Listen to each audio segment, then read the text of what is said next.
Most are afraid of unknown depths, skirting shores thinking world flat. I'm with the island girls in celebration of new religion. Nobody led me or said this way. I sailed alone on makeshift raft with wind as companion.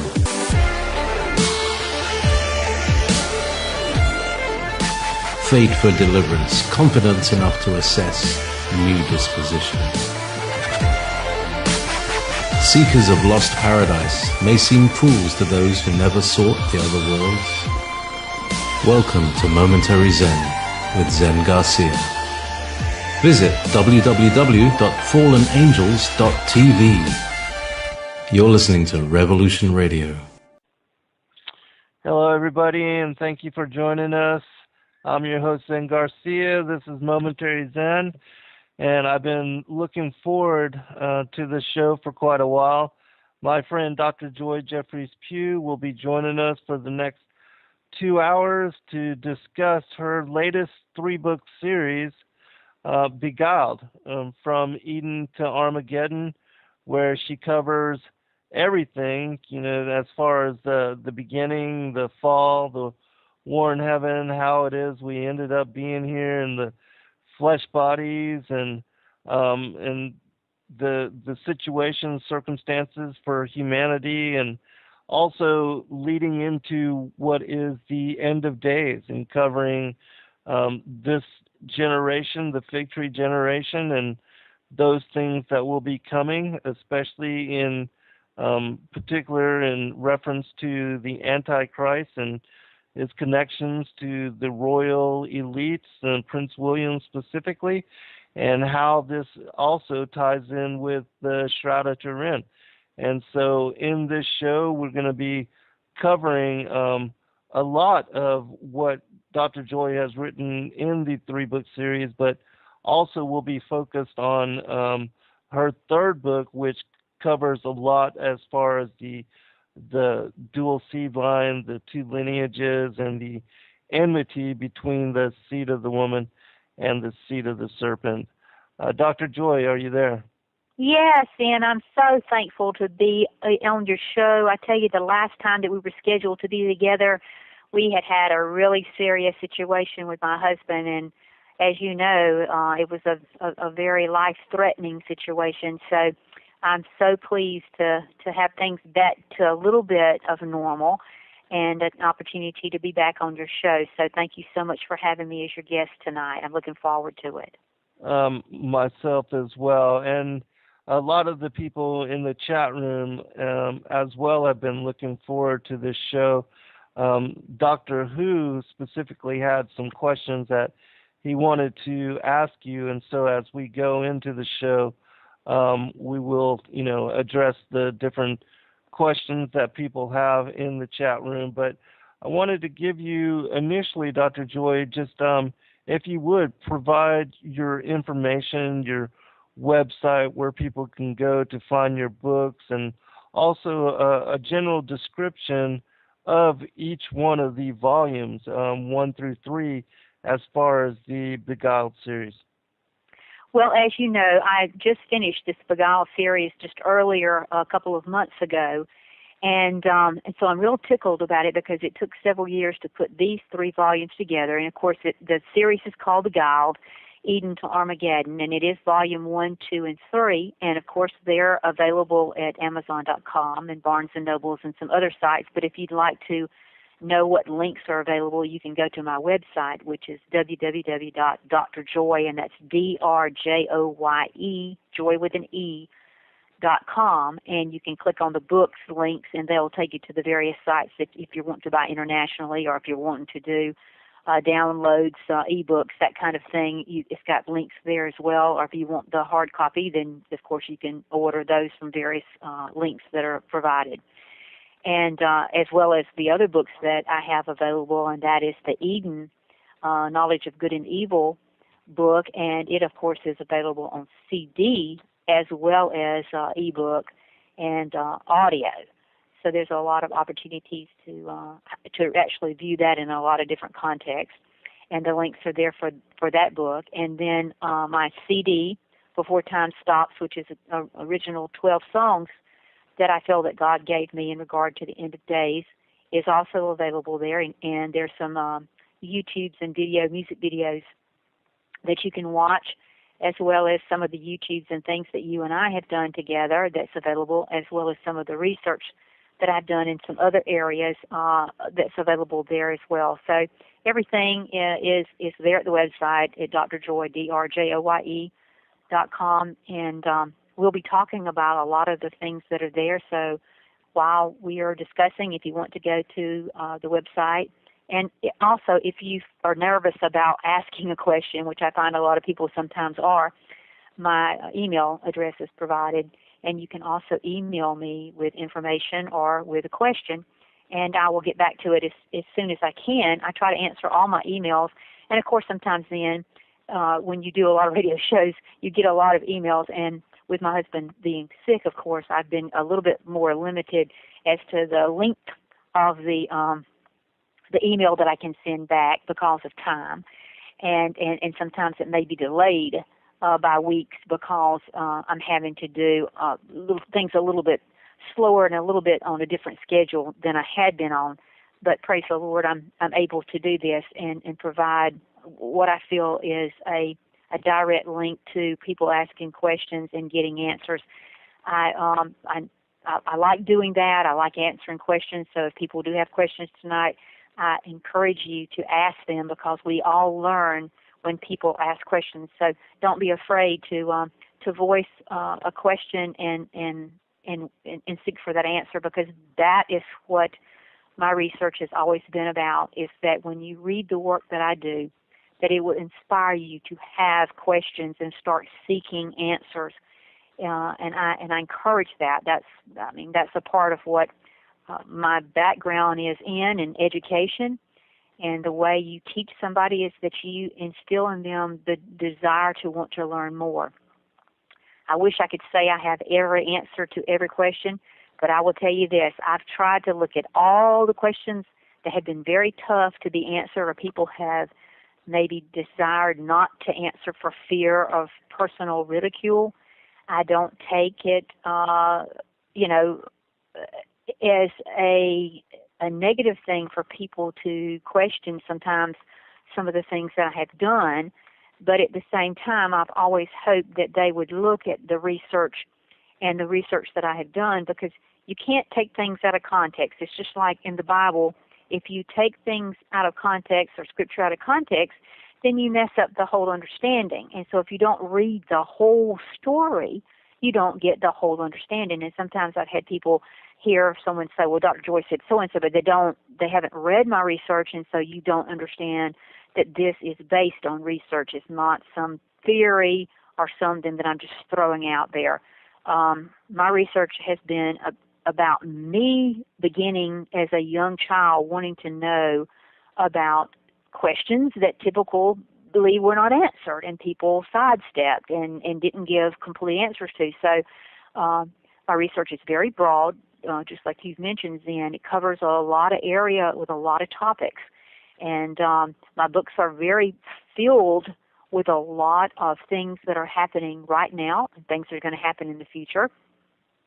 And recently I had a really good friend who wanted to know how in the world I knew some of the things that were coming to pass before they really happened. And I will just honestly say that has nothing to do, and I do not profess to be a prophet. I want to get into this reading the minds and reading the future. I'm not an Nostradamus.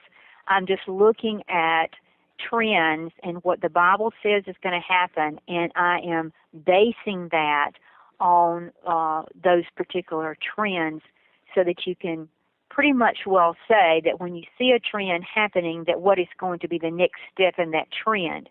And I feel like when I ask God to reveal to me those things, that He knows that I'm not trying to make anything a stumbling block for anybody. The intent is to give you a stepping stone into a greater understanding of what is going on in this world and why we are here, and that we are not some chaotic Big Bang theory that just happened. That everything that we think, everything that we do, everything we say is recorded. It's there forever. Once energy is made, it's never destroyed. So I take it from a standpoint of explaining science and the Bible and making it understandable at a child level. Even though my work is in, the doctoral PhD kind of research, I don't try to write my work as such because I want to reach a child that may pick up my book at age 12 like I did when I was 12 and 13 years old and started reading Hal Lindsey's work. I want the same thing for a young person that has reached the age of accountability to pick up my work and be able to understand it. And at the same time, I want someone who's got a PhD in physics to make them scratch their head when I explain why things have happened and are happening and how important it is for them to be looking in certain directions. So my work is very, very important to me. It's not just something that I've thrown out there to make money off of.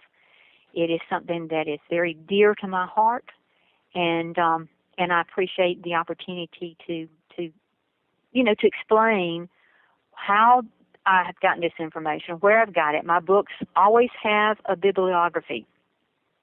They always have an index, so that when you're watching TV or listening to the radio or looking at something on the internet and something pops up and you're not really sure about what does this mean, or has this ever happened before, you can go immediately to all of my books, go to the back, look at the indexes, and it'll take you right to the pages. And then, of course, all the books and things that are in my bibliography, I usually have read every one of those books that I mention from front cover all the way through to the back cover. And yes, some of my books that are in my bibliography are not Christian. And some people always worry about, well, why would you include something that's not totally what you're saying? What is out there is that there is a lot of tidbits of information that are correct. And I use those tidbits of information to be able to build a true understanding of everything. And if you throw out the baby with the bathwater, then you miss the whole picture. There's a lot of things that are happening every day that people pick up on and have great insight, but they may not have gotten the total insight. And so it is my hope that by using this, that you can get a greater understanding of the total picture, and that's what my book is about, putting the pieces of the puzzle together so that it's an easy thing for you to be able to see the big picture. And I hope tonight we'll be able to get into a lot of that and explain it in great detail.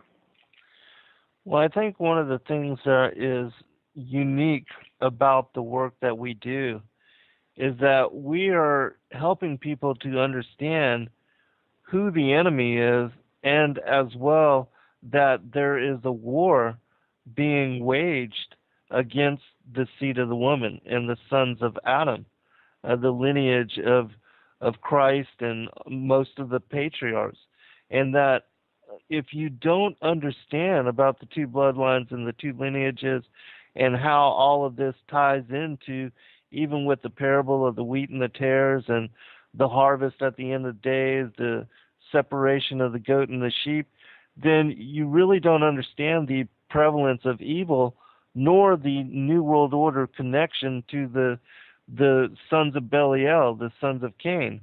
And so it's hard to really understand the gospel in the way that is presented in both the Old and the New Testament if you do not have this one facet of discernment, because so much, in my opinion, is connected to this as revelation. As even with the Joshua going into the land of Canaan and fighting against the sons of Anak, everybody realizes the story of David and Goliath, but not a lot of people realize that Goliath had other brothers, and that even with the Nephilim incursion, that these kind of things were tied into what is the war between the Father and the Son and the forces of darkness, Satan, the rebel angels, the Watchers, and that this theme has been ongoing and is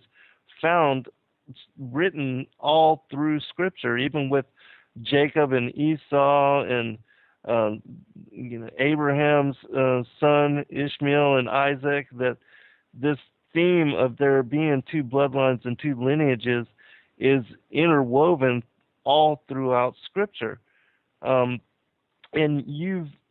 I've read your third book. I've read your first one and your third one as far as the Beguiled series, and I give you a lot of props in what you have done as far as the third Beguiled book, because I believe that you've simplified it and you've presented in a way that anybody that is new to this material would be able to understand it, and also to understand it in such a way that once they go back and read the gospel, that it will be easy for them to understand, and that all these things that I mentioned in prior would, jump off of the page for them, and that they would be able to have a deeper and more profound understanding of the Gospels, unlike they may have prior. Well, I think that that's really, really important. Then, like you say, that's really where our work has, I think, been so complementary to each other, is that, until you understand the enemy, you don't know how big it is, how serious it is, and how controlling it is in your life. It's like if you, you talk to people and they may laugh about the devil and they think about him being a little guy with a, pitchfork and red suit on with horns. They're missing the whole aspect of what Genesis has told us all about this particular being. And I think until I really, in my own research, took the time to go back and really get an understanding of what the red dragon, the great serpent, was in Revelation, that it, and looking at the concordance and seeing how it tied itself all the way back to Genesis, until I took time to really do the research. And so much of what we have learned over the course of our lives has been through little biblical stories or little things we've seen maybe on TV or heard. And I'm no different than anybody else. I mean, we typically had heard the Adam and Eve story, being a snake in a tree and an apple.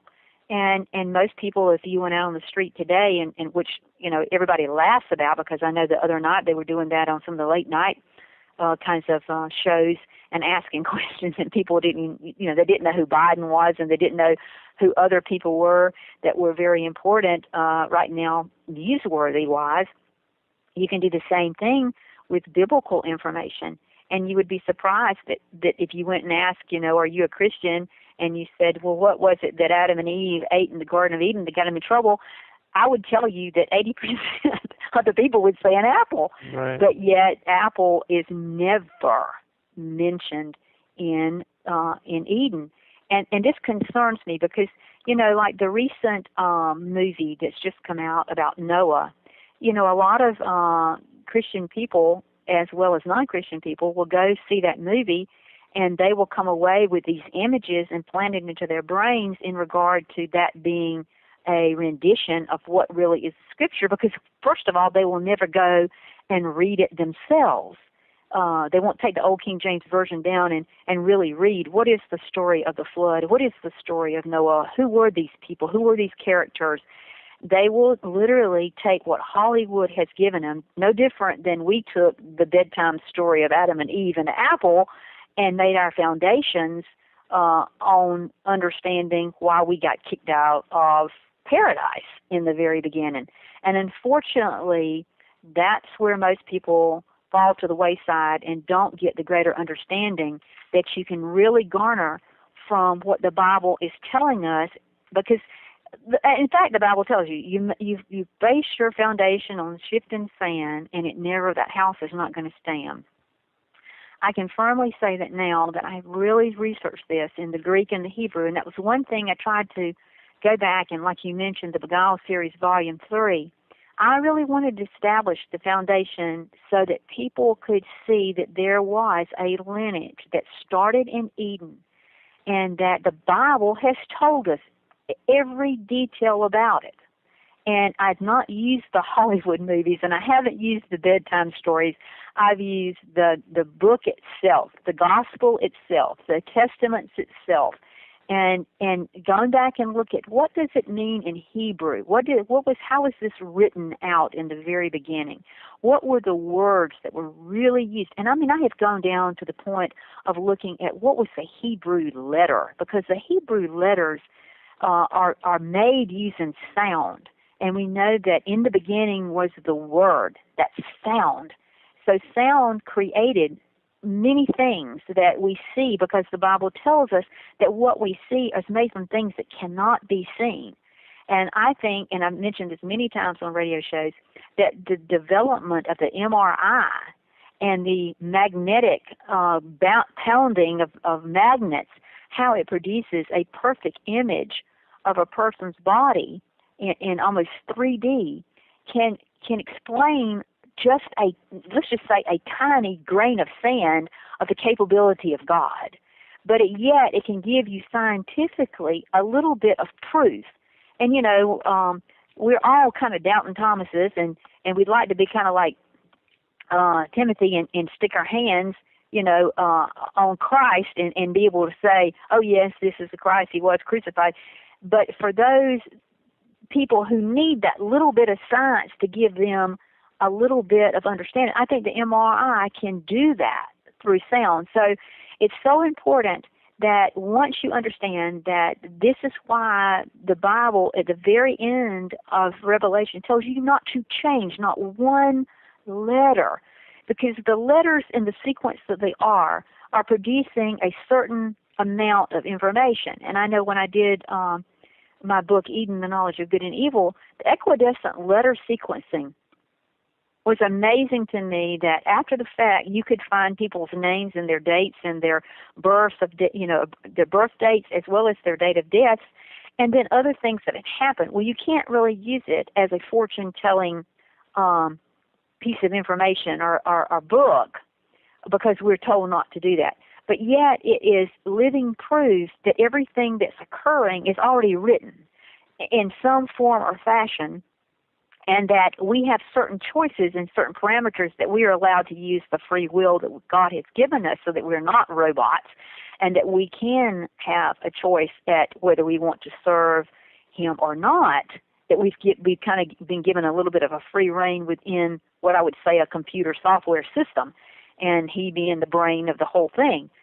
So in looking at all that, you really get an understanding of what evil is and what good is, and how mankind developing the knowledge of this good and evil, how it set up a course of a major problem, and that in producing a lineage that had a father that was not of God's command to be a father.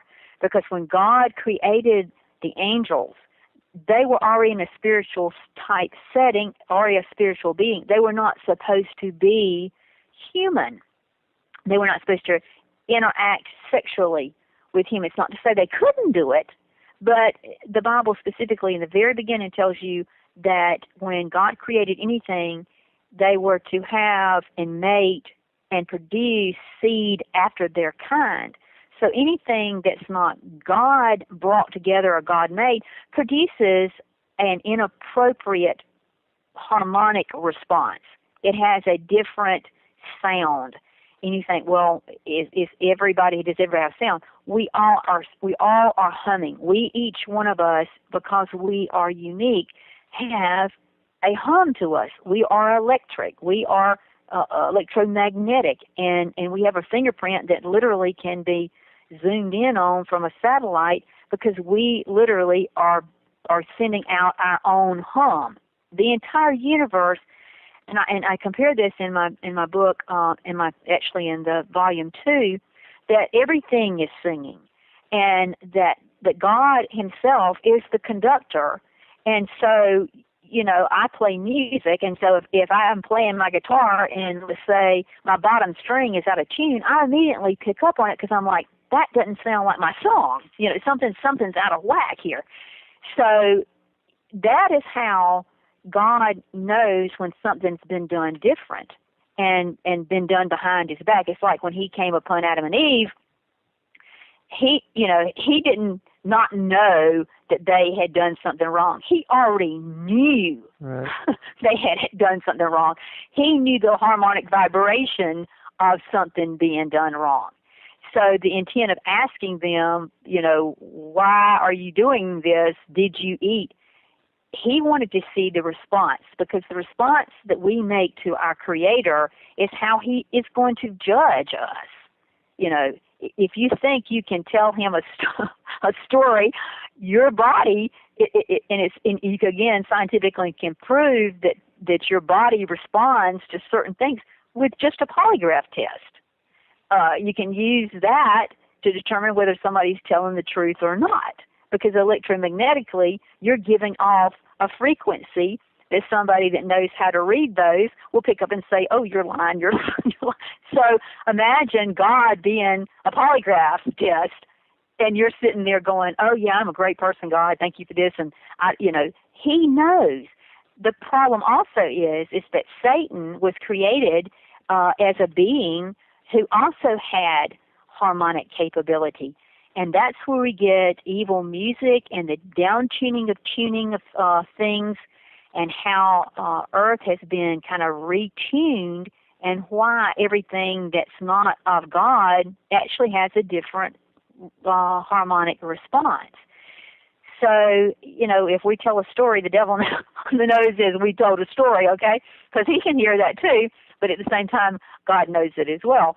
So the game that's being played, even though you think you can hide things, you literally can't, because even your thoughts can be read. And I think some of the science that's available now is proving that, when people go into stores and they've got their cell phones on them, that they can literally pick up your brain waves and they can tell what you're thinking. And so we're getting to the point that even your mind is not your own.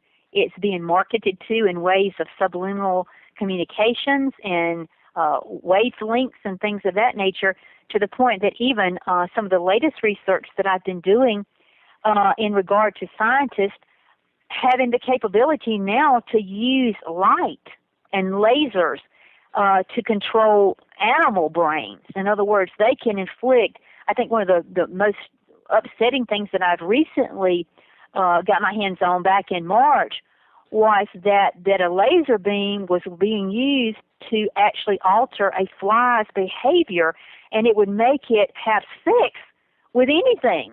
No. In other words, they would hit it with it, and it would activate these proteins, and it was actually trying to have sex with a ball of wax. And so, knowing what happened in the garden and the sexual thing that was involved with that with Eve, now we're seeing this taken to a different level, a highly technological type level. And I've always been trying to say, and I really go into detail about that in Volume 2 of BEGUILED, how light, sound, and all this music, and how sound and light can literally be used against you.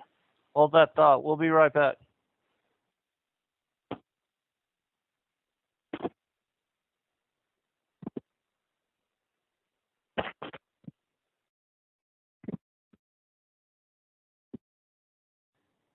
Welcome back, everybody. I'm your host, Zen Garcia. This is Momentary Zen, and I am joined by my friend, Dr. Joye Jeffries Pugh, for the past 2 hours, and we'll be covering another hour and a half.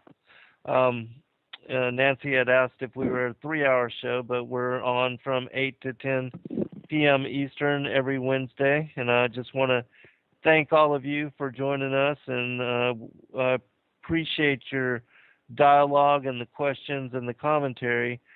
There's been a lot of comments about how the whole universe is frequency and sound, and that everything is giving off a particular wavelength and a particular frequency that has a particular sound. Just recently, I had seen a video that was put together by this individual that was an astronomer, and he was talking about the different sounds that were put out by different galaxies, star systems, particular celestial bodies.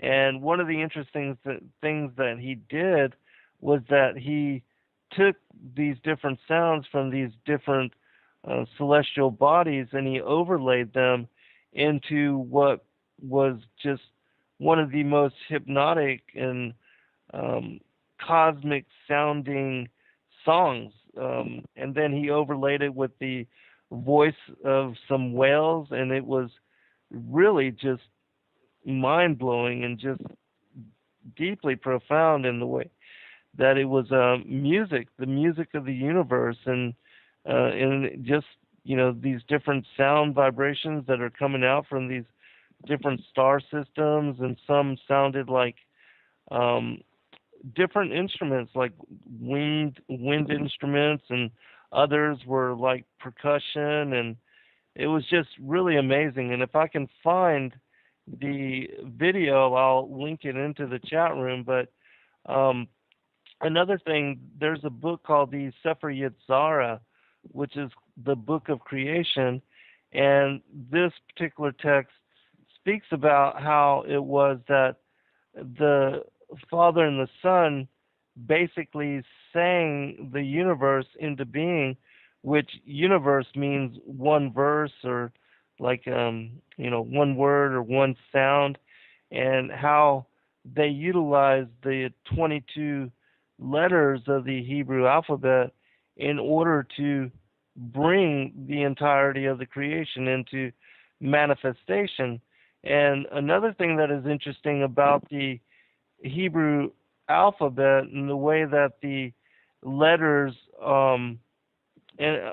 portray the various sounds is that for those that have studied or looked into it, each one of the letters seems to depict how your mouth is when you are projecting that particular sound or that particular letter, and the way that your tongue interplays with your throat and your teeth and the position of your mouth in producing, which is also an easy way for people to learn the Hebrew letters. And I don't know Hebrew myself, but I did study some of it and found that the different letters were appropriate to the way that your mouth would make the sound, which I thought that was an easy way for people to come to learn it as a language, and how miraculous the Father and the Son were to create the language in that way, to where the individual letters would express, how it was that the sounds would be made with the mouth.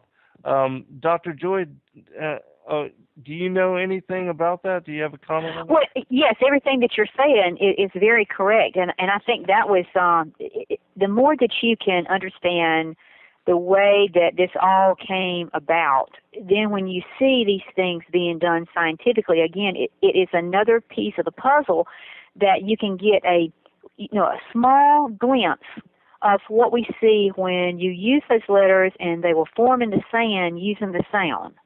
And so you can figure that if it can do that, if we can scientifically do that, then imagine, again, on a small scale, that would be a grain of sand to comparison to what God could potentially do with that technology. It's mind-blowing. And at the same time, it is, if you need a little bit of evidence, it is evidence that this was just not some chaotically done thing, because why would it be that when you do that, you get those letters? Or why would the sand respond like that with the sound? It does it every time. It's not like a freak of nature. It does it every time. No different than the case studies that I've seen where you take classical music and you put live plants in with classical music and they will just grow, and then you take plants and put them in with rap music and they die. So vibration literally has the capability of giving life or taking away. And, when we talk about biblical scripture, we talk about that life and death is in the power of the tongue. Those kinds of things have a scientific provability, I don't know if that's a word, but you can prove it using science.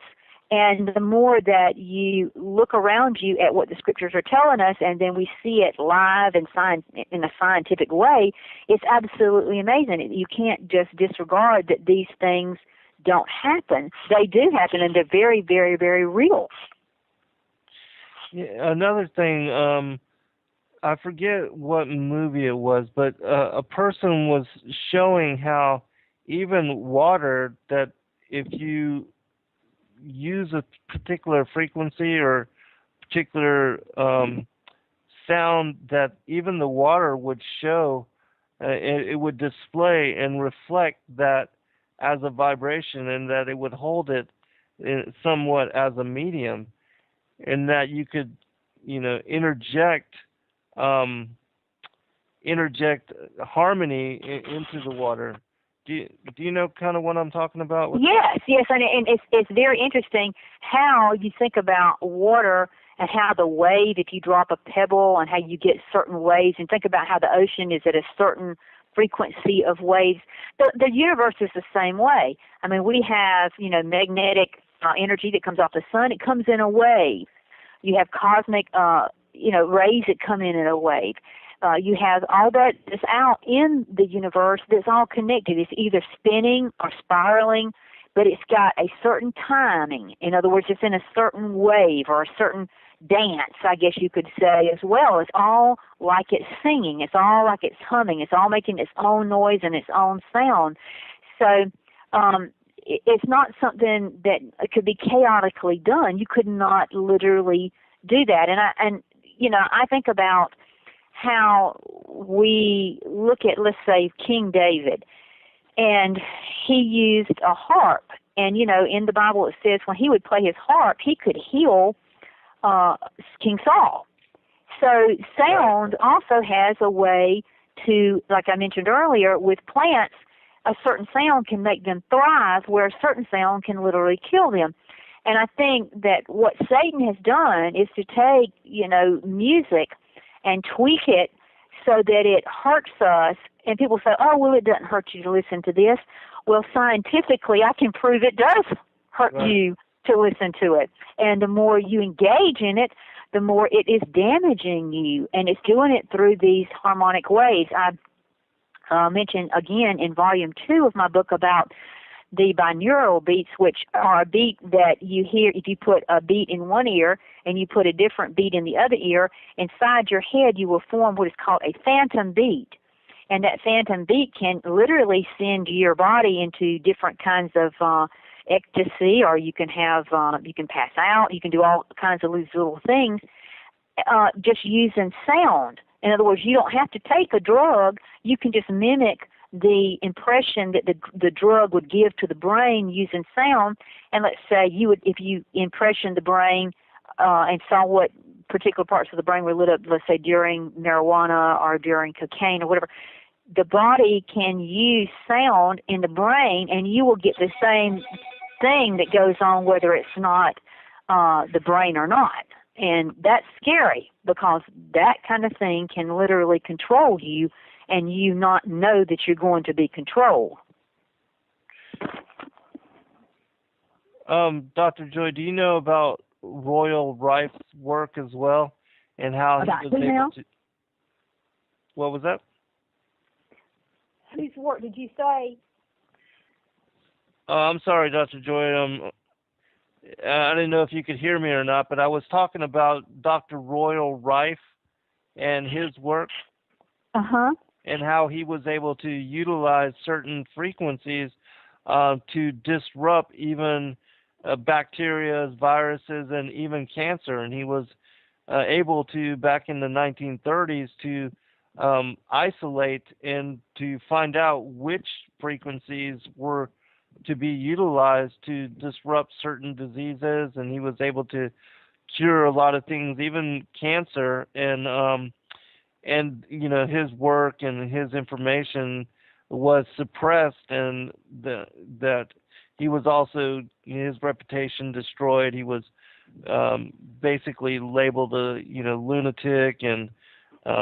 and so his information and his work never got out into the mainstream. But there are people now that have revisited some of the things that he was able to do, and have found that there's absolute verification as to his being able to, to heal and to cure certain diseases and certain things of that nature. Yes, I have read some of his work, and like you say, it was very much suppressed. And people, they tried to make him out to be, like a charlatan, and that he didn't know what he was talking about, which is no different than what they did to Tesla. Right. I mean, one of my chapters in my Eden, the Knowledge of Good and Evil book is about Tesla and Tesla technology. So what happens is when these people get information that could literally, let's say, liberate humanity. Let's just say that we can heal ourselves just by listening to music. Can you imagine how many doctors and all the pharmacies and stuff of that nature would be totally, taken out of the picture? I mean, it would cause people to really have a problem. I'm picking up something different on my stuff here. I don't know what's going on. Are you hearing something coming? Yeah, I heard a little bit of that. I'm not sure what it is, but I don't have anything else opened. I'm having to use a thing with Mill, and I'm wondering if I'm having a backup. Off of it. If you'll hold on just a minute because of his feeding time. Hold on just a minute for me. Okay, sure, no problem at all. And for those that are in the chat room, if you have any questions, just highlight it with Studio B, and if you have any questions for Dr. Joye, just let us know. We'll be glad to address whatever it is, any kind of commentary or any kind of question that you'd like to ask Dr. Joye on any of her books. Also, I know Doctor Who was very much interested in asking Dr. Joye about the connections as far as the Shroud of Turin, Prince William, and that of the Antichrist. So when she returns, we'll move into covering some of that and see where that will lead, as far as, because it also covers what we were talking about with the third book of Beguilement and the enmity between the seed of the woman and the seed of the serpent.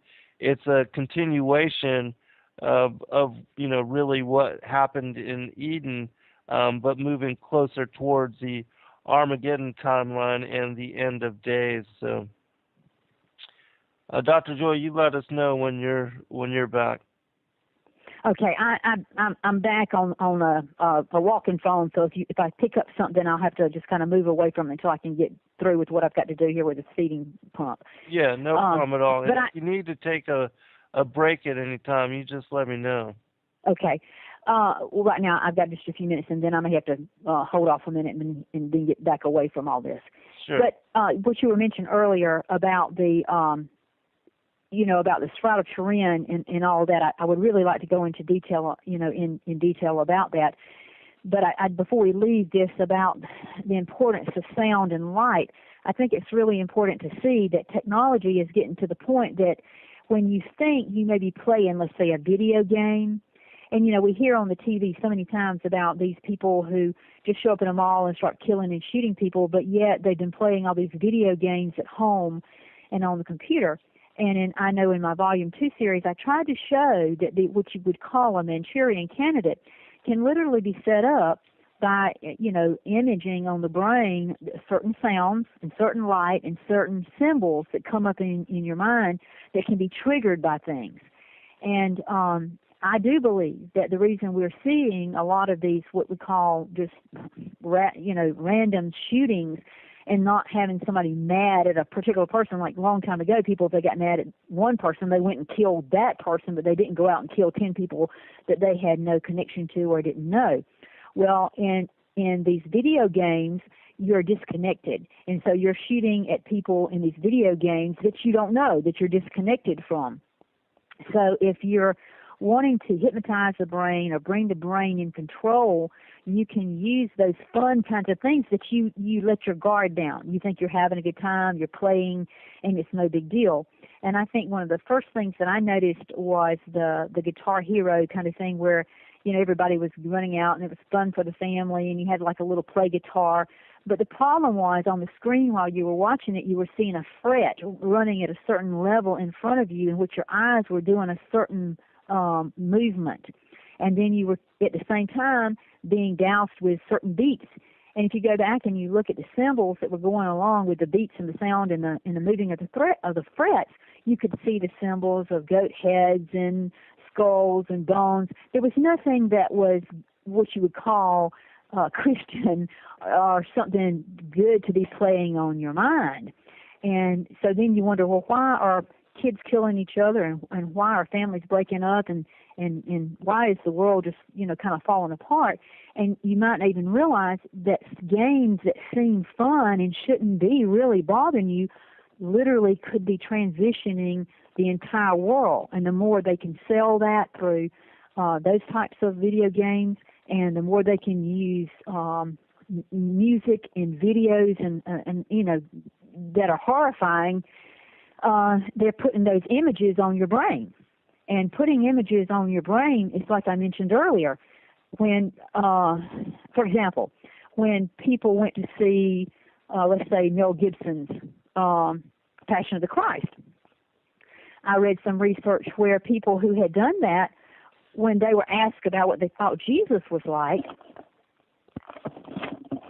they envisioned the guy that played Jesus, from the story. That's how they saw Jesus from that point on. It's no different than us having, the apple and Adam and Eve and getting the wrong foundation. If Satan can plant something that totally stops a problem or stops truth and put something in there that's a counterfeit, then he has literally done something to us, and we might not even realize it. And I think that people, like you mentioned about Wright, and then what I mentioned about Tesla, those particular people were on to something, and they were literally brought down and destroyed. Because really, if we could, like I say, heal ourselves through music, like David did King Saul, we know it's true because the Bible tells us he could do that.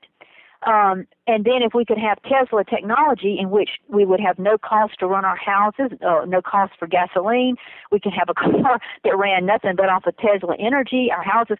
Imagine how much better without pollution, without, all this other stuff. But then it would mean people without jobs. It would mean, it destroys what Satan has put in place, and that is to keep people so working and so busy that you don't have time to really look at what's happening around you.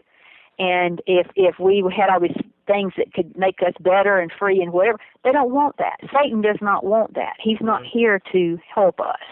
So it is a very serious situation, and it's only going to get worse. And like I mentioned earlier, this revelation that they're now using lasers to make flies have sex with a ball of wax is just really a concern, because once you can control the brain, and like I say in my volume 2, I talk about the pineal gland and how that is the final frontier, and once they get the capability of using that against us, we no longer have free will. Dr. Joye, there's a question from the chat room as far as Prince William. Does he have 3-strand DNA, or do you have comment on that, the 3-strand DNA? Do the people of Cain, the line of Cain, do they have something different as far as their DNA? Well, you have to understand that when we talk about the lineage of tares that have been among us, and the Bible tells us that they've been with us from the get-go, that there was something different about them, because when Satan again was created, he was not created in the image of God. Only humanity was created in the image of God, and then of course we were given the breath of life and the soul and spirit that made us have to follow a certain guideline of marriage and holy matrimony, in which he placed upon Adam and Eve before the serpent showed up. And then of course we know that they didn't live up to that expectation, and then that's how the lineage of Cain was able to come into existence, or the tares.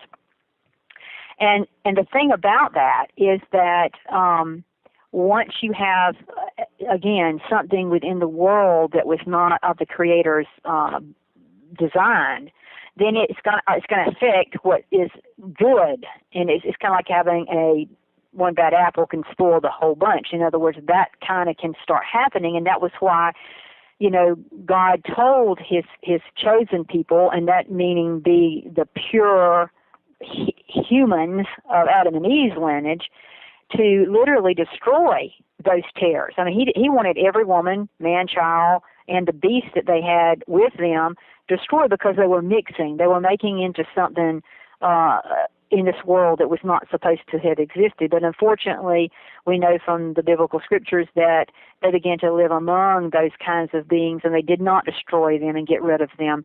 And then the infiltration happened.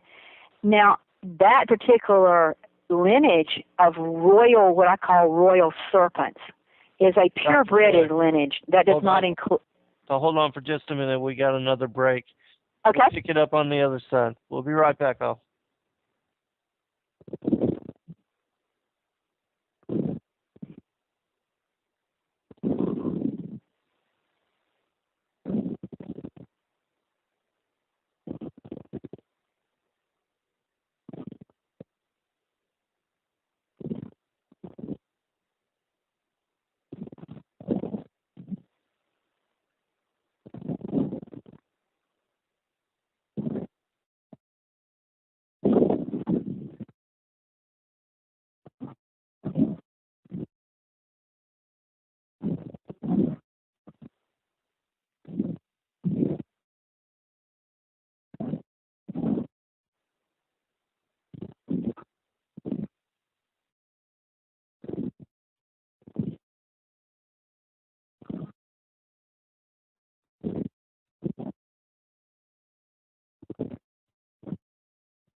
Welcome back, everybody. I'm your host, Zen Garcia. This is Momentary Zen.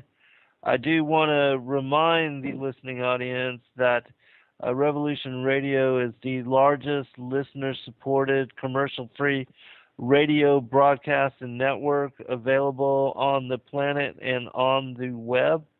And that if you do appreciate Nighthawk presenting to all of the hosts a chance to have this platform for truth, and also to bring to you the esoteric knowledge that we do cover in the various individualized ways that we do, to please support the network monetarily if you can, do know that we do appreciate that, taking the time to join us and to listen to the various shows and to watch the videos on YouTube and to support the network in all the ways that you do, that there are different specials available, the 25,000 seeds, the non-GMO seeds, also the bullet drive, T-shirts, coffee mugs, at whatever level that you feel comfortable and that you are able to support the network.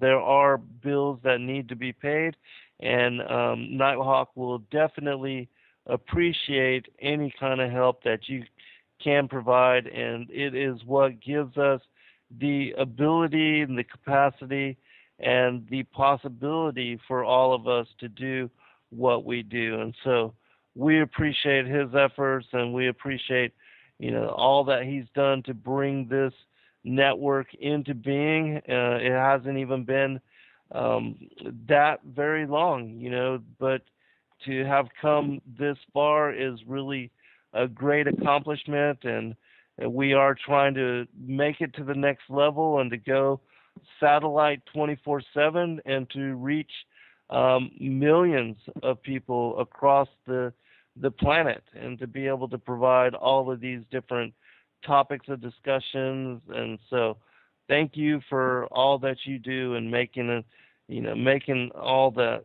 we do possible.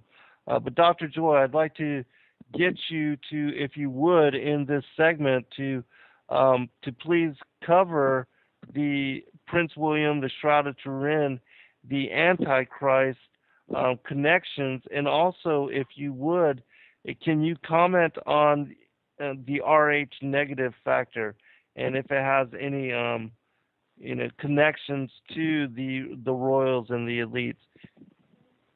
Well, we were talking before the breaks in where someone had asked the question in regard to the DNA of Prince William, and I was bringing you through the process of understanding what the tares were and how different they were, and how God's people were really told to not engage in anything with them, and especially not to have sex with them, because it would produce a hybrid kind of being that really was not what God intended as well. But at the same time, we know that that's kind of how the word Jew came about, was because the original Hebraic Israelites did not get rid of their pagan people around them like God had encouraged them to do, and they did marry, and when they produced children, then of course they were no longer pure Hebraic lineages anymore. They were part Babylonian or part Assyrian, those kinds of things, and not true Israelites and Hebrews. And so that's where you get the term Jew from, because it had to be another word for another being that was not truly one or the other. It became a mixed being. The lineage that I show that came out of Cain's lineage and got through the flood, through the DNA and it being reconstituted from recessive genes into dominant traits, shows up especially in all your royal lineages that especially were noted from Nimrod and the Egyptians, the King Tut, that kind of thing, where the beings were a little bit unusual and very strange in their forms and shapes that we can see that have been left for us to visualize in the form of either hieroglyphics or either stone statues or whatever that was left, let's say, of Nimrod and that group, as well as what was left as far as hieroglyphics in Egypt. From looking at those particular beings, they literally had serpentine traits, and those serpentine traits were noted to have come from the gods.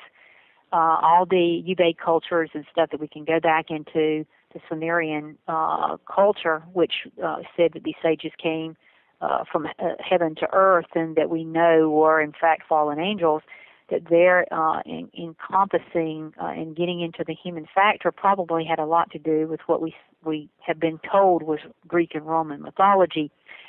But the fact remains is more than likely the giants, as we know, existed with David killing Goliath, and like you mentioned, him having other brothers and that kind of thing, that there was in fact giants that did roam the earth, both prior to the flood and then after. The remnants of those giants were still quite large from, the accounts of what the Bible tells us in regard to the size of Goliath and that kind of thing, the Anunnaki. So when you see that there's a royal, what I call the royal serpent lineage, which was the domineering line, or the thoroughbred line, that line has continued all the way up into today. And I trace that so that people could, like you mentioned earlier, very simple. I don't try to, to hide anything. I try to show the simple lineage and how it came from the flood right on up to today, and that purebred lineage still is in existence with the royal families that encompass the earth. And what you will find is that all the royal families are all directly genetically connected. In other words, the king of so-and-so and the king of this and the queen of that all can be traced back to having a common ancestral lineage. So it's kind of like all in the family are the thoroughbreds running the world. And they're the ones who own all the land. They're the ones who own all the gold. And they're the ones that really control what's being done behind the scenes. People say, well, no, they'll say they're the servants to the people. And you can look back and see that was exactly what the curse was given to Canaan by Ham, was that he would be a servant. The problem is when they talk about being servants, they're always waiting to the peasants. They're always looking at the rest of us, which is 90% of the population, in regard to how can I control you and how am I going to make you do what I want you to do, because we own the land, we own the property, we own the gold, so therefore you're going to jump and do what we are all saying. Now, I showed in my book, in the last, this BEGUILED Volume 3, that, they even caught Prince Charles dictating information to the political figures as to what was supposed to be done, and some of that got leaked out, and boy, did that cause a real stink over in England, because they don't want people to think that the royals have anything to do with politics. They want them to think that they're a separate entity, and you're supposed to, wave at them, and they're supposed to wave back, and you're supposed to honor them and bow down to them and whatever, respect them for their thoroughbred status like we do for horses. The problem is that thoroughbred status is a serpentine genetic connection. And you can go back, and I explained this in Volume 3, about the ancestors of, let's say, Prince William and Prince Charles, and back through to the Germans and the Nazis, that was a part of their, really of their history, because that's what they were. They were Germans, and they didn't want to be associated, so they changed their name to Windsor and got away from the Mountbatten and the names that would tie them back directly to being typical Germans and very good friends with Adolf Hitler. As well as being Khazarian Jews, of which that lineage is traced all the way back to the Caucasus Mountains and then back into the Babylonians and Assyrians. So that proves that the lineage that is with us now has come forward, and that they owned the properties and they ruled the world. And when we know when Jesus was here, that when Satan took him up to the kingdoms, he offered him the kingdoms of the world, he would bow down. And, of course, God did not agree, or Jesus did not agree to that.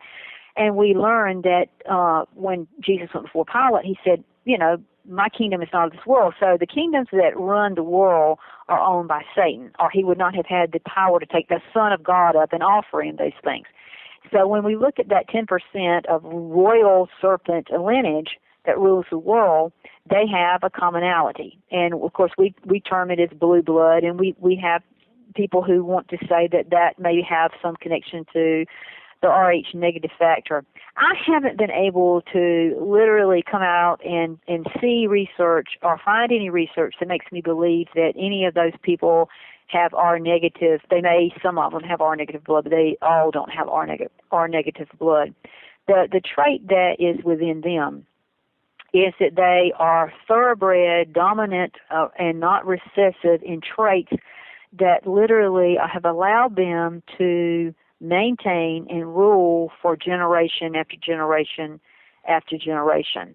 And some of the lost books, or either some of the books that were in the Narahama library, that talk about being able to take flesh and keep it alive and be able to continue to make flesh. We know that the Rosicrucians were very involved with that, where flesh could live in a petri dish, which we know that I explained in one of my books, in Eden, that that the original tumor that was taken out of a person is still alive today in a petri dish, because keeping flesh alive is only involved with its use in proteins, and we're now seeing from stem cells that we can literally feed certain things, certain proteins, and we can grow whatever we want to grow.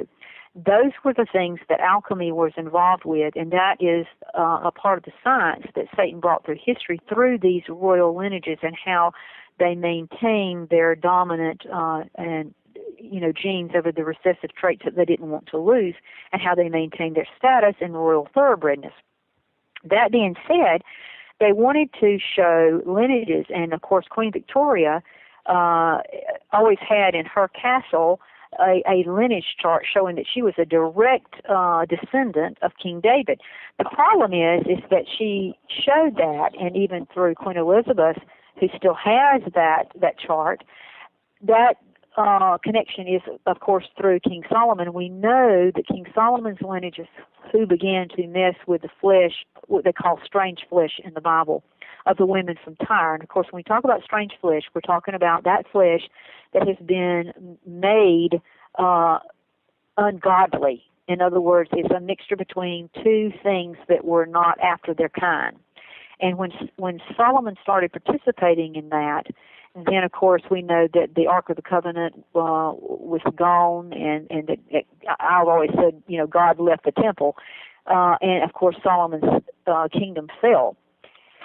That being said, my research also shows that Mary, her lineage, which was the mother of Jesus, comes through David's son Nathan, and not through King Solomon's wrong flesh, or mixture of wrong flesh.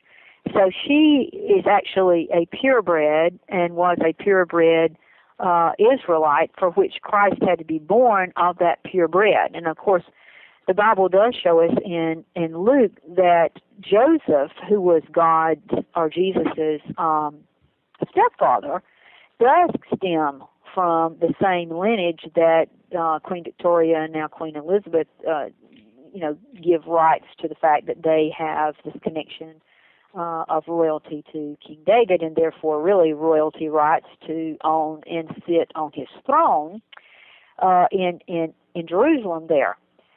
The interesting factor is the fact that when Prince Charles married Diana and not Camilla, the love of his life, was because they had to have the joining lineages to be able to prove from the Stuart line, as well as from the lineage of which Charles stemmed from, that there would be no opposition.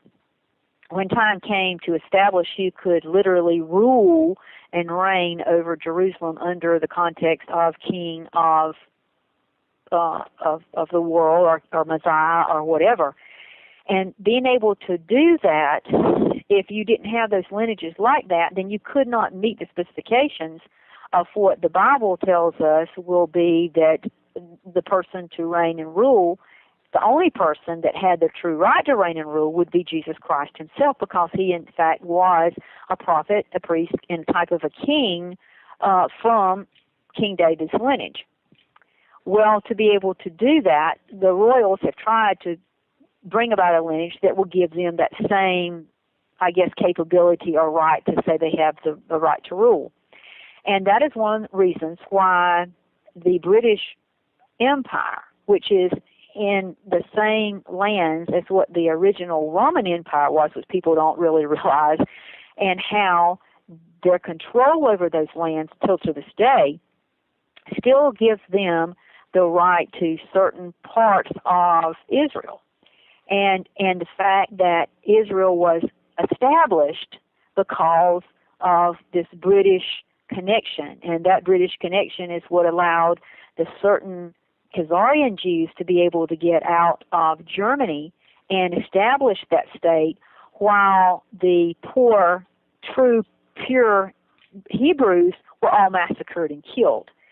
So that explains why certain people got out and certain people didn't get out, and who was killed and who was allowed, because there was an indoctrination program that went on through the British that allowed those that were going to be part of the Zionistic establishment of Israel there in Palestine. They had to go and be approved by the British, and then the British, the ones that didn't meet these qualifications, which were the true Israelites, the true Hebrews, and that's who Hitler was trying to get rid of. It's who the British were trying to get rid of, because they have the right to rule and reign through the pureness and the promise of the Bible that they would one day, have rights, total rights to the promised land.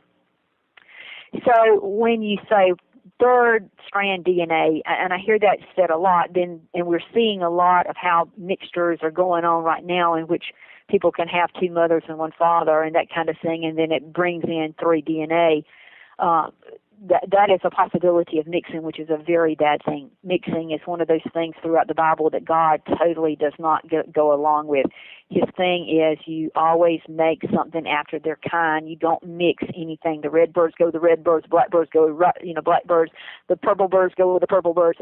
It was supposed to be after your kind, not knocking anybody, making everything equal, not evil.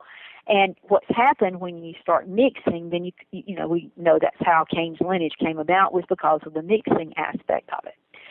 So when we talk about Prince William, we talk about a whole different ball game. We've got the royal serpents in place who have the establishment of having control, and I use the word kind of like a British Israelism that was used a long time ago, but instead I change it up because it's a royal Israelism. It's not just the British, being that every British person's involved in it. We're talking about only those, what I call dominant serpent genetic thoroughbreds who have that connection to Israel. You had to establish that to be able to control it, which they do.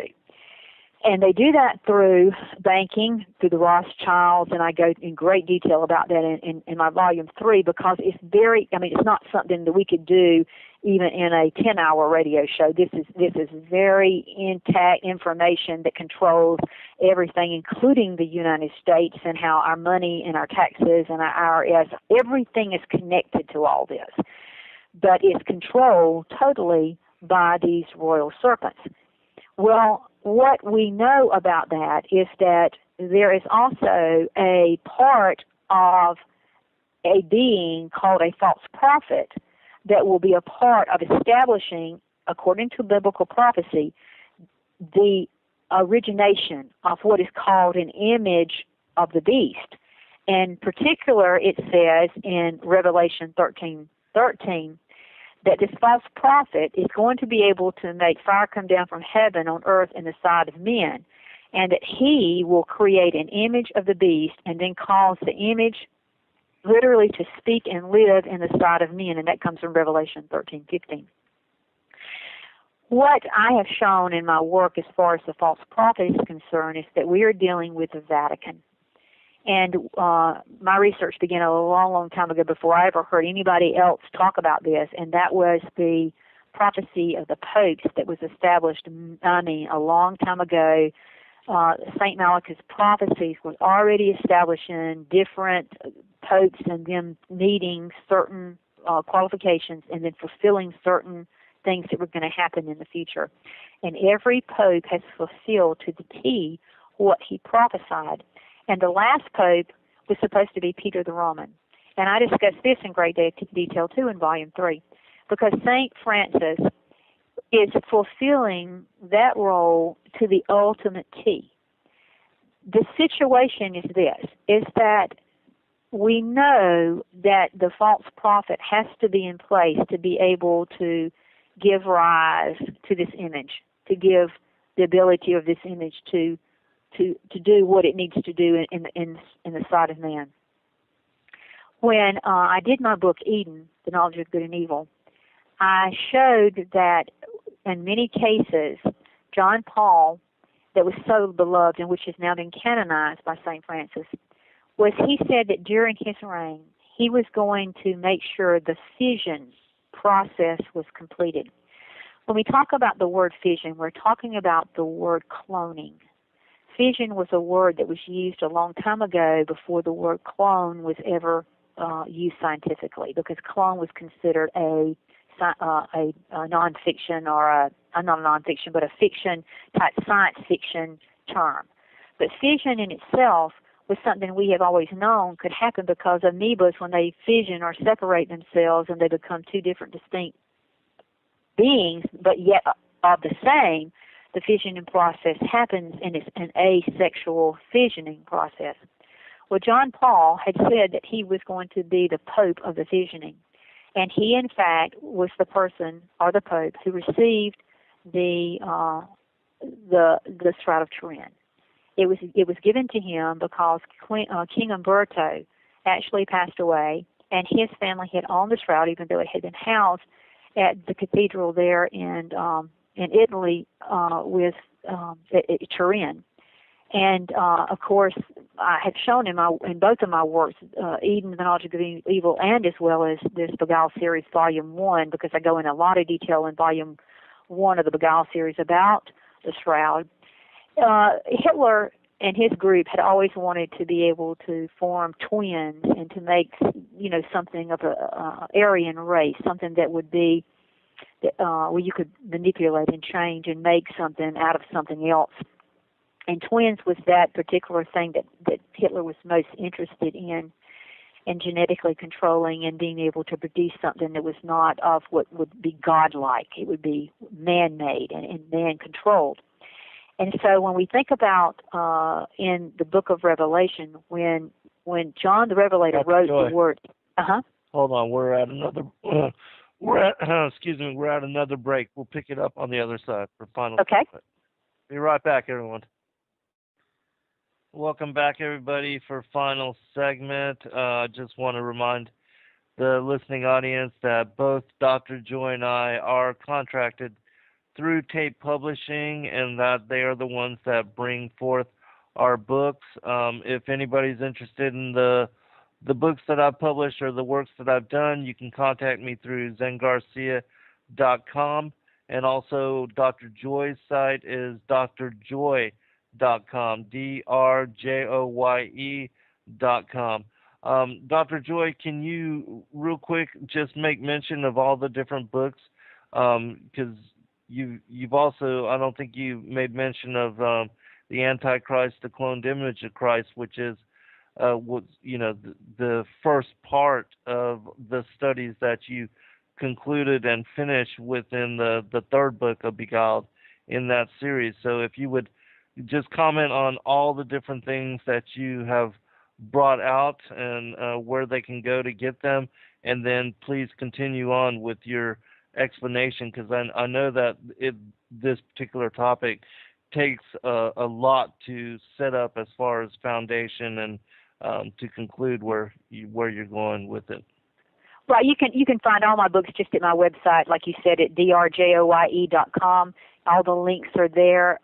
They all have, all the books have everything to do with end-time prophecy, and they have a lot of history involved. They have a lot of science. They have a lot of things like biotechnology and nanotechnology, and everything you can ever want to imagine is in my books. People say, well, you've got so many things in there. I can imagine having a book with all that. But I've got about everything that you could ever think about or ever ponder, everything from celestial, terrestrial, limitations and events that are going on, as well as everything biological that would be happening with us, or why the fish are dying and why the animals are dying and why we're having tornadoes and why the sun's doing what it is. I mean, everything is there, even going back to the Garden of Eden, explaining that and bringing the lineages forward and explaining what happened in the flood. And so, everything's there. I bring you right up to date. So I try to make it where you can follow along in the sequence. It's always, I try to tell people to always read Volume 1 first and then go to Volume 2 and go to Volume 3, because it's a lot easier if you're not familiar with these things, that you can see the picture building, and when you get to the final end page of Volume 3, you've got it all put together. If you start with Volume 3 and kind of go backwards, it's a lot more difficult unless you're really established in the things that I'm bringing to the table, and it's a lot. It's not just on one little theme. It's very, very, it's huge, really. It's enormous information, and I just try to bring it to a way in which it's easier to grasp it than trying to just just hit here and then, hit this and that, and whatever. I try to put it in such a way that it is an easy way to comprehend, an easy way to remember it, and be able to move through it, and then at the end put it all together, and then you've got the big picture. So I hope that you'll check those out, and hope that you will support my research. I was on the point about that when John the Revelator wrote the book of Revelation, he actually wrote it in Greek. And you have to understand that when you talk about Greek words, when you translate Greek to English, we may not have always the same word, or we have one word and then there could be three different words. And in fact, in the Greek, there is three different words for the word image that John could have used, because he could have used character, or he could have used a word like something that would mean to, engrave something. But he actually chose the Greek word icon.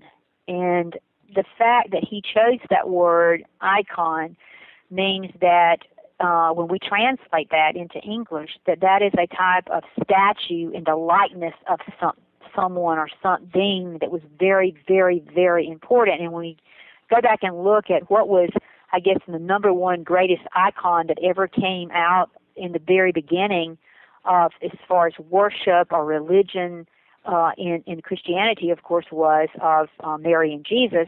And then after that period of time, then we began to get pictures and things of, apostles and that kind of thing. But when we talk about true icons, it really began with Christ. And then, of course, we know that the Catholic Church really promoted the idea of the statues of Jesus and Mary, and then of Jesus especially. So really the Catholic Church has more than, and I think planned it, that, that the people in this world would really be able to accept this image of the beast, this iconic image.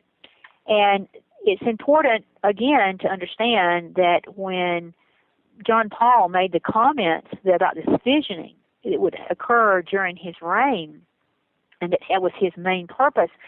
Then you see that, when Pope Benedict came on, he was also following suit and making comments about trying to bring the world together, kind of in a one-world religion. He was trying to unite Muslims and Jews and Catholics and Protestants and that kind of stuff together. And now the biggest thing in history, somebody asked me, they said, well, Joy, what do you think is the most identifying factor that we're at the end of days? And I'm like, there's two things that are very, very important right now, and that is the fact that we had Pope Benedict move out of the way. You have to understand that when a person takes the oath of becoming a pope, they're supposed to follow in the line that the pope was, or the first pope was Peter, and that Peter was the rock, and that he was to be the icon of Jesus on earth. So therefore, they are supposed to go to their death, regardless of how terrible their death may be, emulating that Christ was willing to be a suffering servant and literally give his life for his sheep. Well, when you think about Pope Benedict, he took that oath, but yet he did not fulfill what that oath was all about. And the question is, why would he have taken an oath of that magnitude and then not fulfilled it, but yet be praised and worshipped and treated as, as a pope that was, a good pope, and Francis has acknowledged that and visits with him and invites him back and forth to the Vatican, and they have conferences together. The reason being is that Benedict had to move out of the way for Peter the Roman, who is Francis, to take stage so that he is able to establish and give this image its rightful place in history. And right now, it's just cannot be any more clearer that in March, when Francis had taken over, where we have had that Shroud of Turin just constantly being said that it's nothing more than some painting that Da Vinci had done, which I totally have disproved in my research. But he literally came out last Easter and specifically said that the new research on the shroud dates it to the time period of Christ. So he's acknowledging that it is from the time period of Christ, which we've known it has been or I've known it has been all the time. So the thing that is even more important is now that Francis is in power, these things had to be in place. The establishment that the shroud is in fact from the time period of Christ, and now we have a peace process that we know is major as far as Revelation is concerned as to having to occur before the end of days. And we've seen that John Kerry has tried to work desperately behind the scenes in every which way, trying to bring the Palestinians and the Israelis to the table of a peace treaty.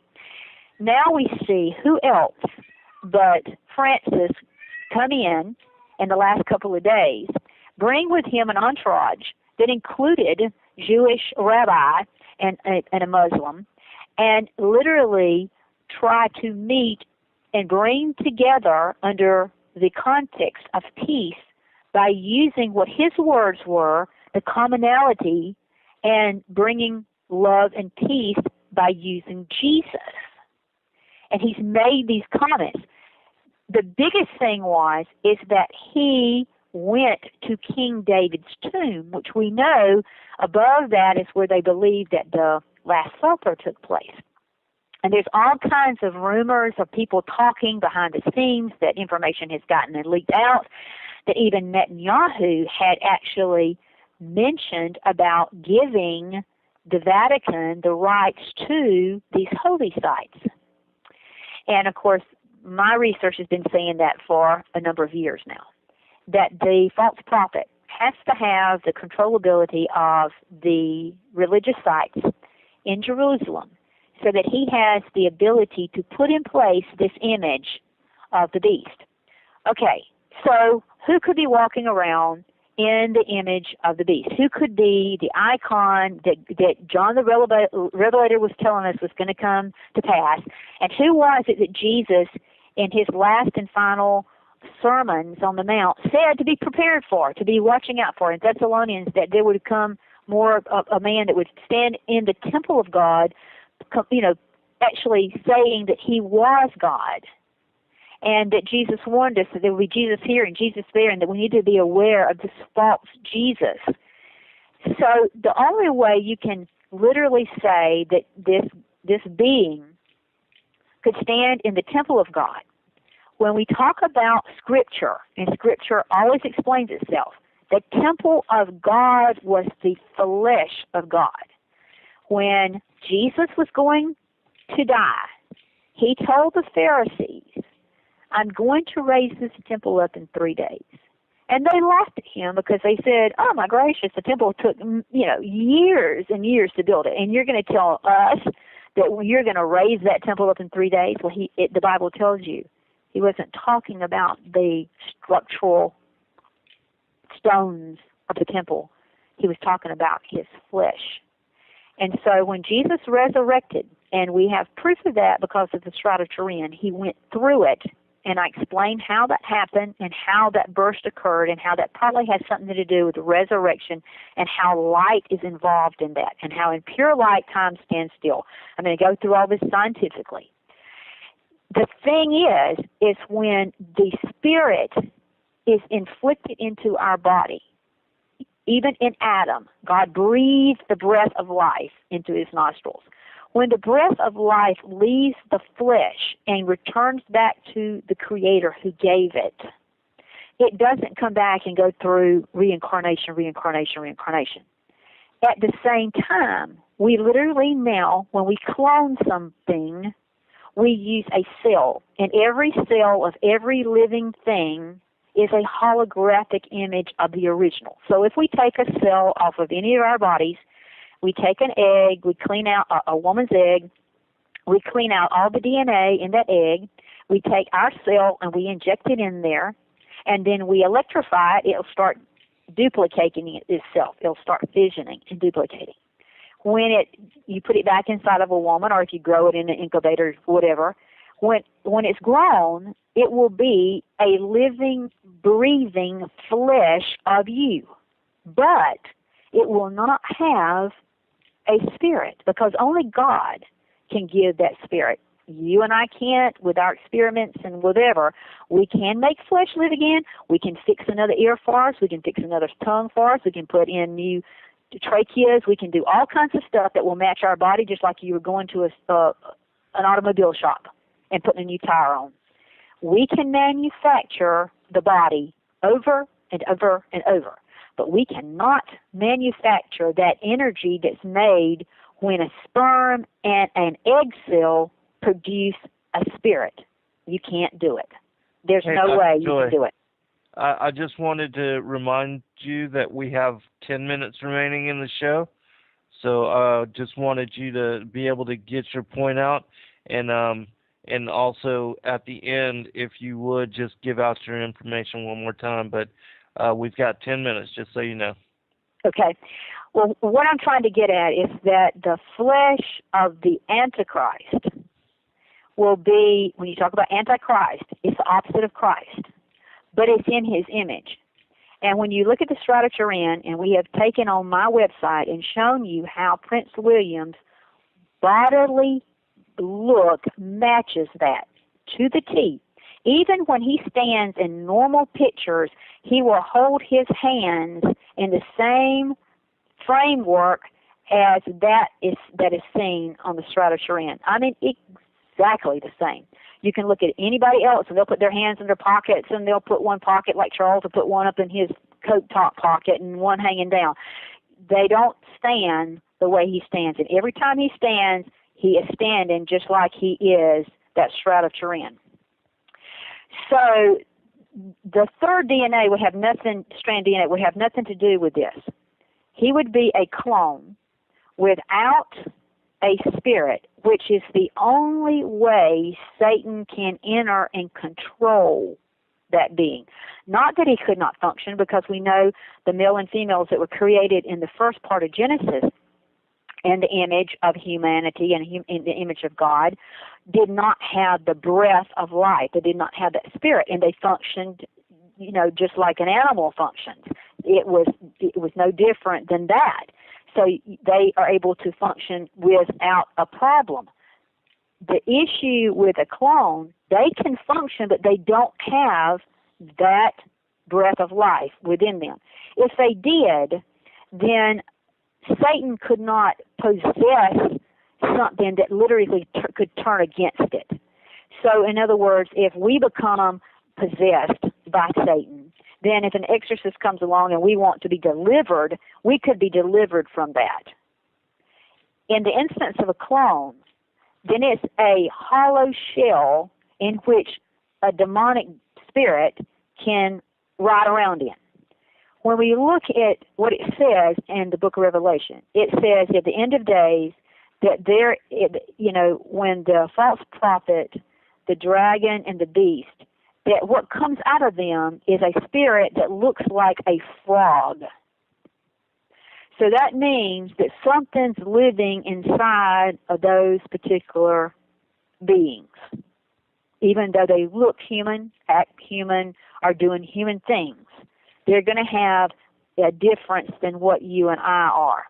And with a clone, that's the only way you can get without having any spirit inside of it. You don't want anything mixed. You don't want it to be half, Hebrew and half whatever. You want it to be just totally without that spirit. You can take the flesh, and let's just say somebody was able to get blood work. We know from the research of Ron Wyatt, according to the Ark of the Covenant that he supposedly found under the grotto, is that the blood of Jesus had the chromosomes of Mary, but only had one, which was the Father, and that blood was still alive.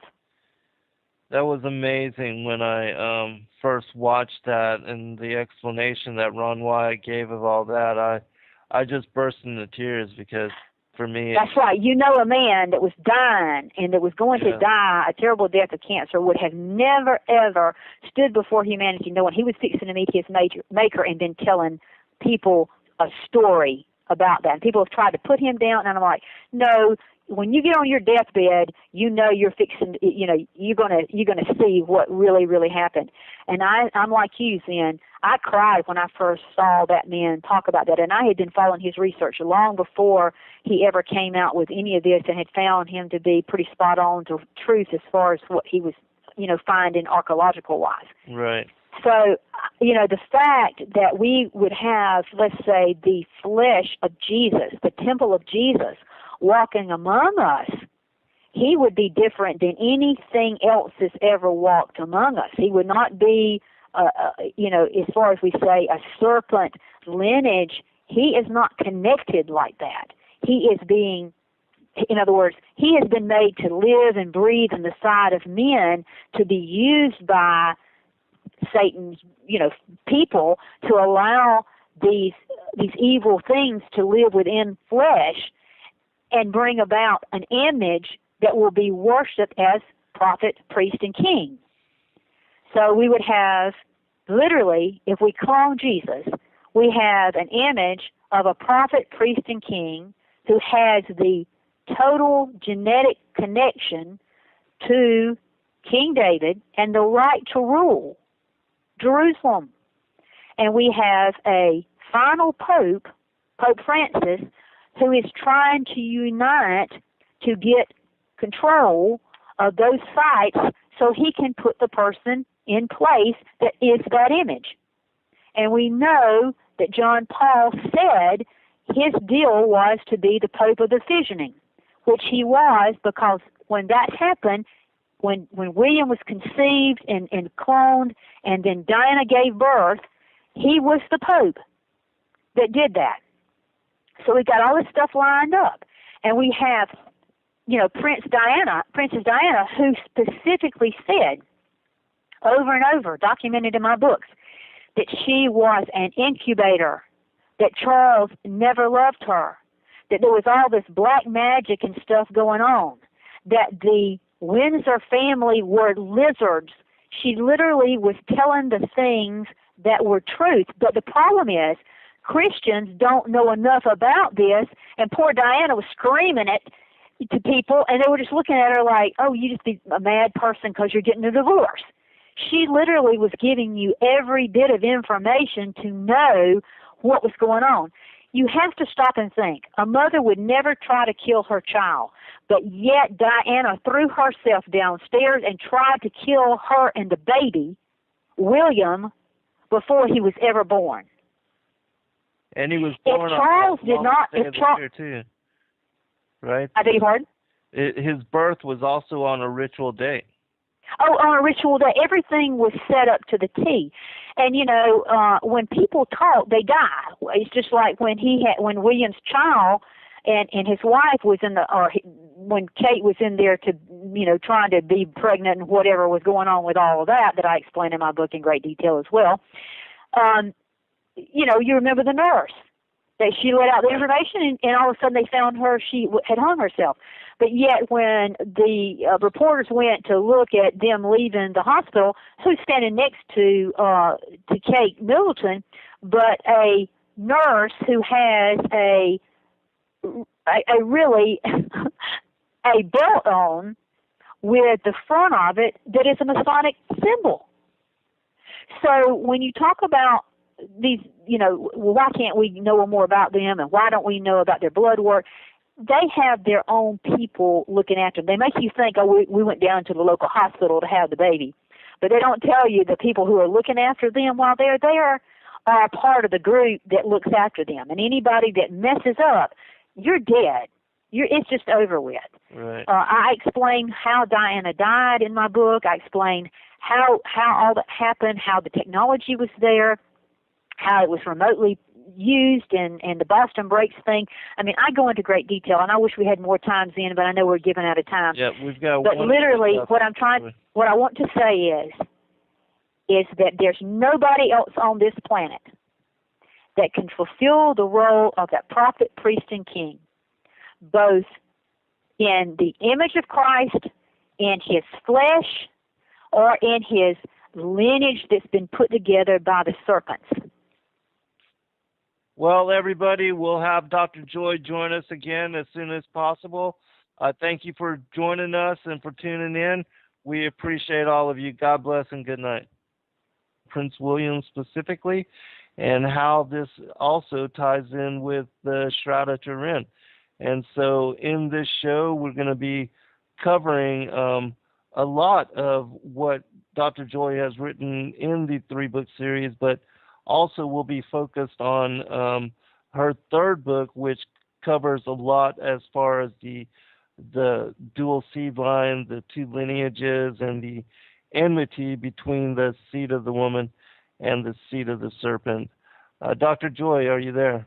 Yes, and I'm so thankful to be on your show. I tell you, the last time that we were scheduled to be together, we had a really serious situation with my husband, and as you know, it was a very life-threatening situation. So I'm so pleased to have things back to a little bit of normal and an opportunity to be back on your show. So thank you so much for having me as your guest tonight. I'm looking forward to it. Myself as well. And a lot of the people in the chat room as well have been looking forward to this show.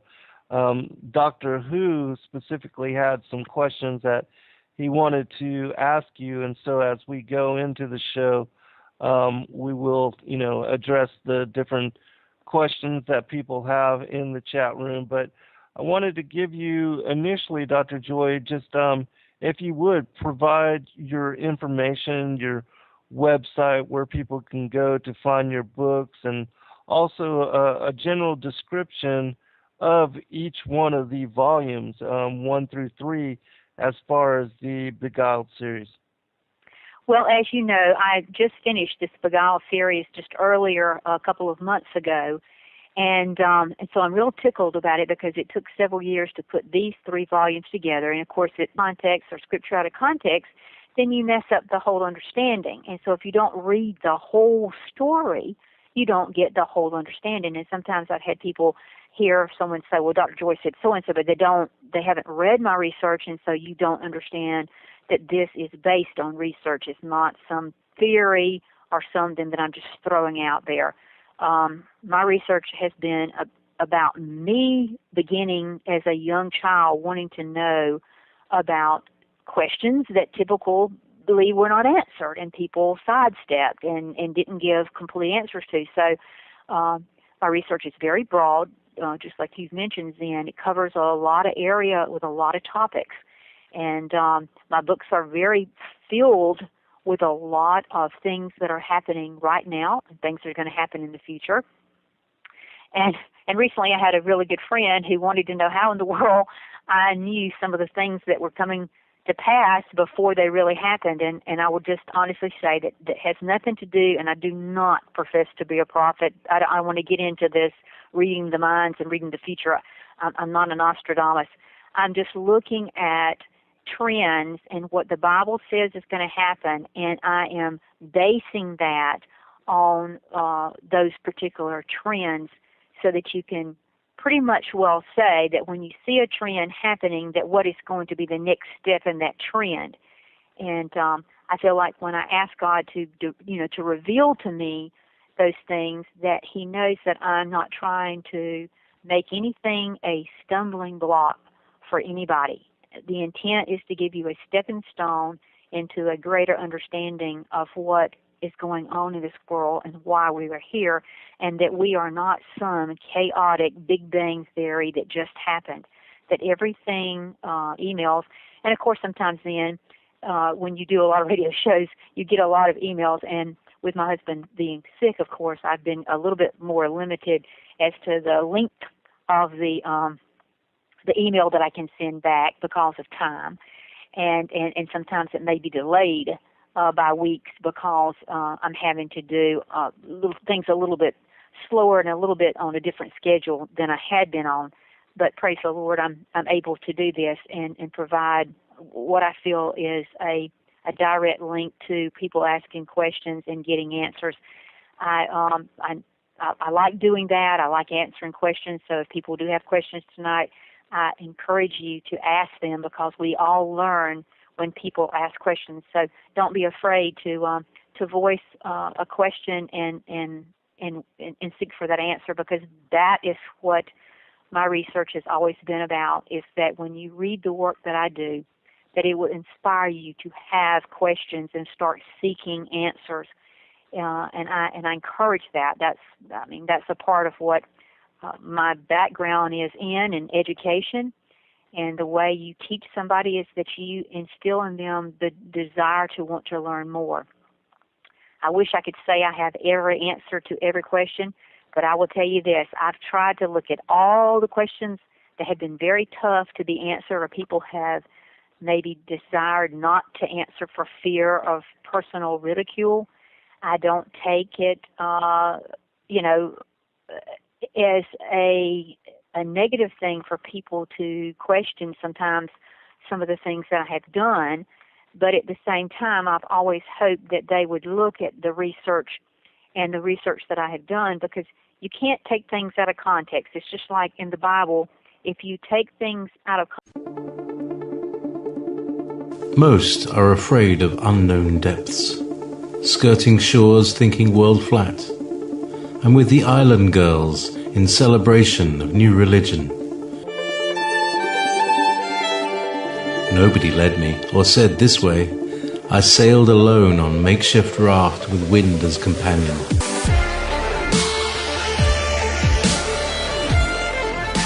Fate for deliverance, confidence enough to assess new disposition.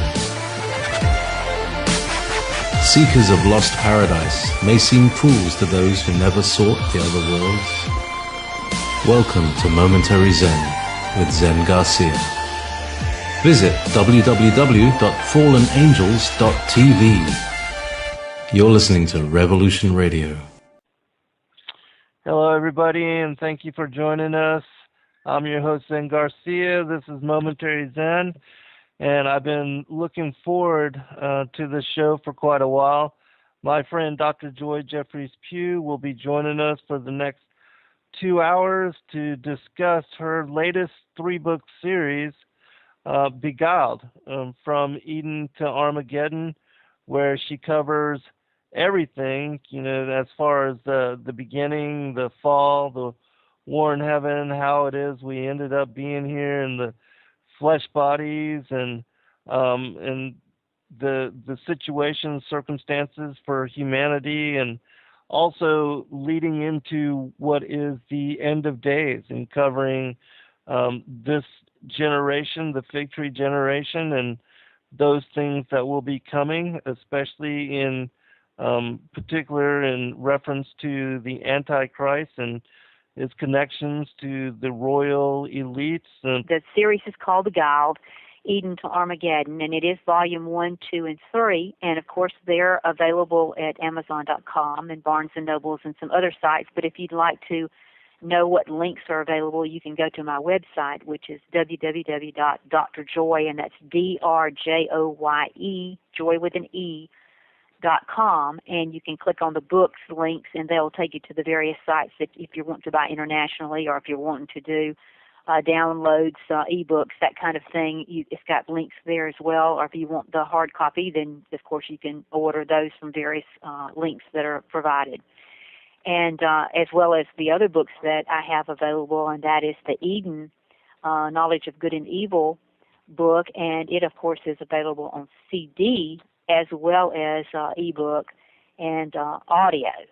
So there's a lot of opportunities to actually view that in a lot of different contexts, and the links are there for that book. And then my CD, Before Time Stops, which is an original 12 songs that I feel that God gave me in regard to the end of days, is also available there. And there's some YouTubes and music videos that you can watch, as well as some of the YouTubes and things that you and I have done together that's available, as well as some of the research that I've done in some other areas that's available there as well. So everything is there at the website at drjoye, DRJOYE.com, and we'll be talking about a lot of the things that are there. So while we are discussing, if you want to go to the website, and also, if you are nervous about asking a question, which I find a lot of people sometimes are, my email address is provided. and you can also email me with information or with a question, and I will get back to it as soon as I can. I try to answer all my